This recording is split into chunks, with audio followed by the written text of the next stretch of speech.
আল্লাহ তাআলা কোরআনে কারীমের অন্য আয়াতের মধ্যে বলেছেন, ওয়া ইম মিন শাইইন ইল্লা ইউসাব্বিহু বিহামদিহি ওয়ালাকিন লা তাফকাহুনা তাসবিহাহুম।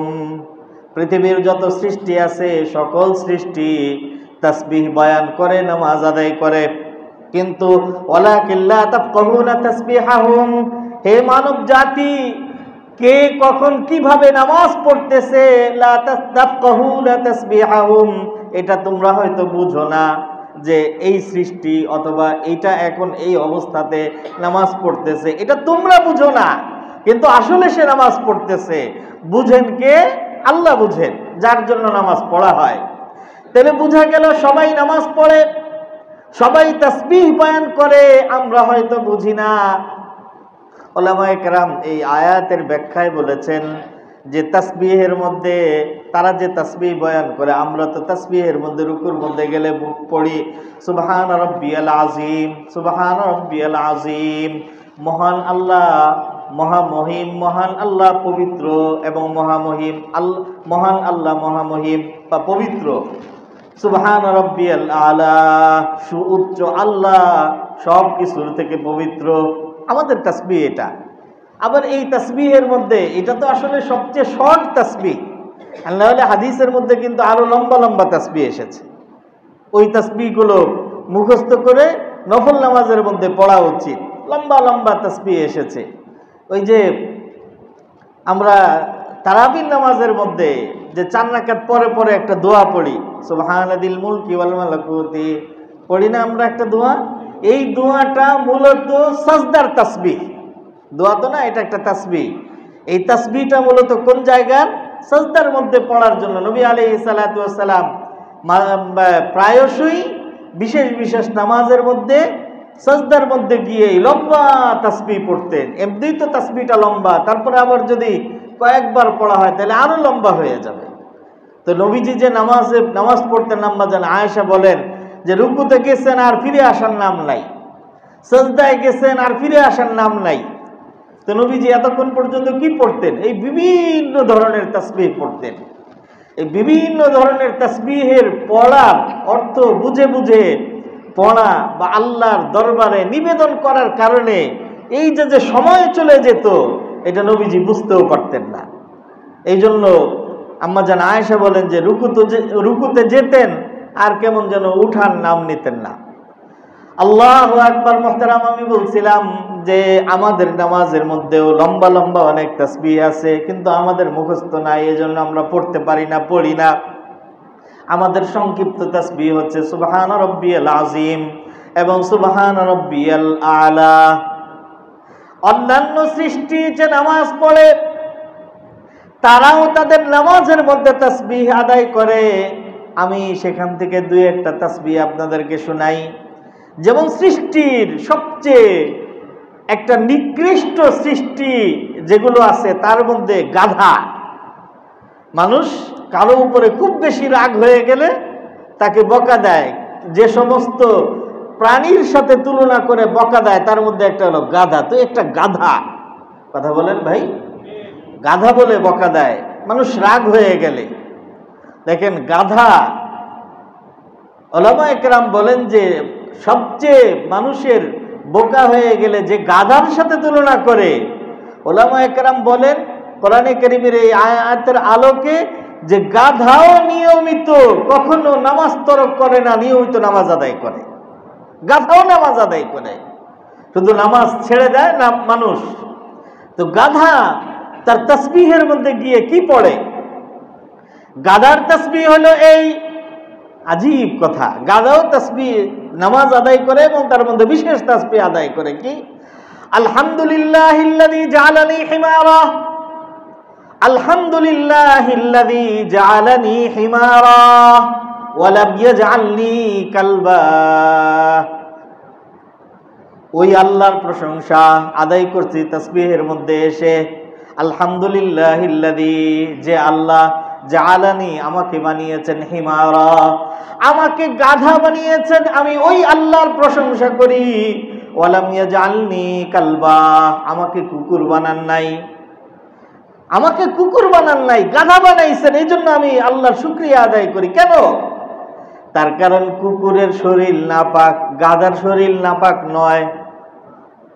কুকুরের শরীর নাপাক। ভিজা কুকুরের সাথে যদি স্পর্শ লেগে যায়, কাপড় লেগে যায়, হাত লেগে যায়, পা লেগে যায়, তাহলে এটা ধুইতে হবে, ধৌত করতে হবে, আর না হলে নাপাক। ওই অবস্থায় নামাজ পড়া যাবে না, ওই অবস্থায় কিছু করা যাবে না, নাপাক। কুকুরের লালা নাপাক, কুকুর নাপাক। কিন্তু গাধার শরীর নাপাক নয়। ভিজা গাধার ঘাম যদি লেগে যায় এটা ধুইতে হবে না। গাধার লালা যদি লেগে যায় ধুইতে হবে না, গাধা নাপাক নয়। এজন্য সে প্রশংসা করতেছে যে আপনি আমাকে অপবিত্র না বানাইয়া পবিত্র বানাইছেন, আমি শুকরিয়া আদায় করি আপনার।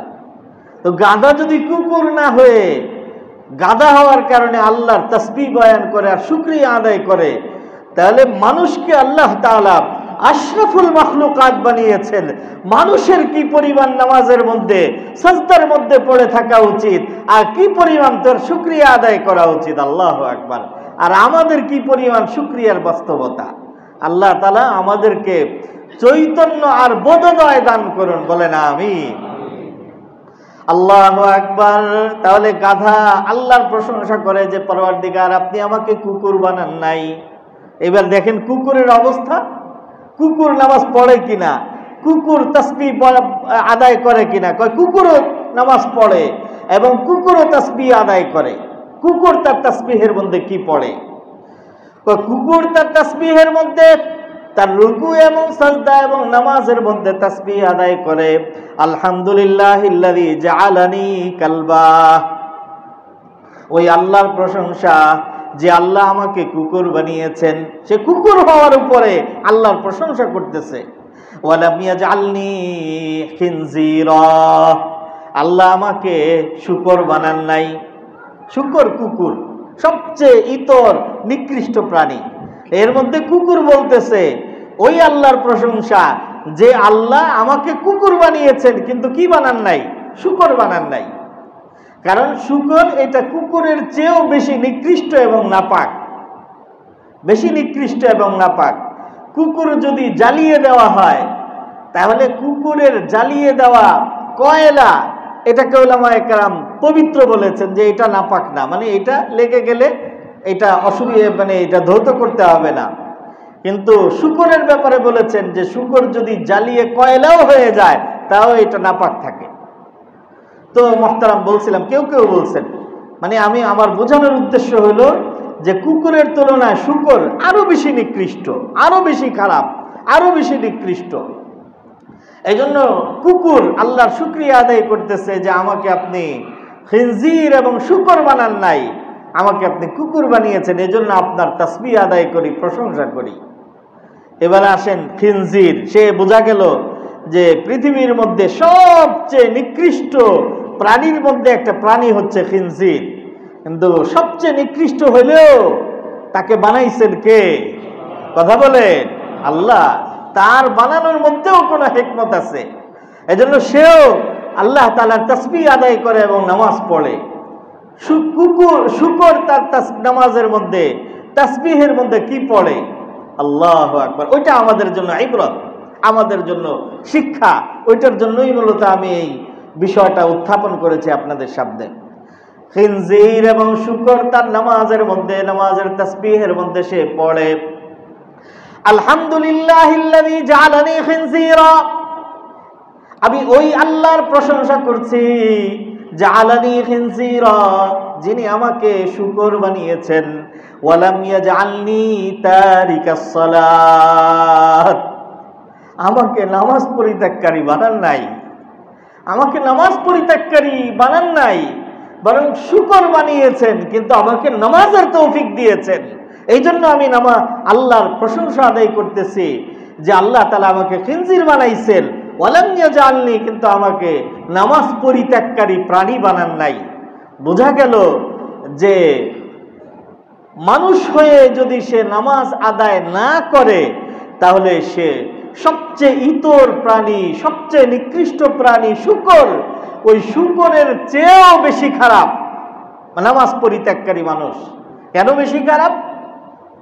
তার কারণ হচ্ছে যে আল্লাহ তাআলা কিয়ামতের ময়দানে সবাইকে যখন একত্রিত করবেন, তো মানব আর দানব, মানুষ আর জিন জাতি ছাড়া সমস্ত জাতির বিচার আচার আকে হবে।